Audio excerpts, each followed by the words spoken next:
का हो का हाल बा? ठीक बा हो कहाँ भैया। जाए के बा? जाए के बता भैया घर है हमारा। चलो घरे पहुंचा दी। कहाँ घर? चलो ना ये पहुंचा दे तनी। कहाँ घर आज भैया? घर रहिए खाना उना खा के चल जियो।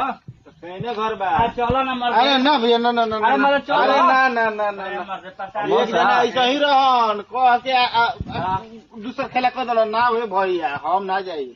का भइल बा हो? अरे भैया हम भुलाइल बानी आ जाए के हमारा घर है।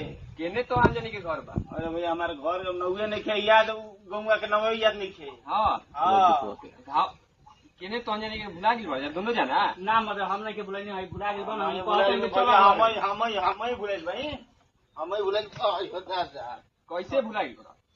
अरे भैया हमारे के कौन रास्ता बता दिलो ना हम चल गए ने हमार के घर। अरे सर, जा जा जा जा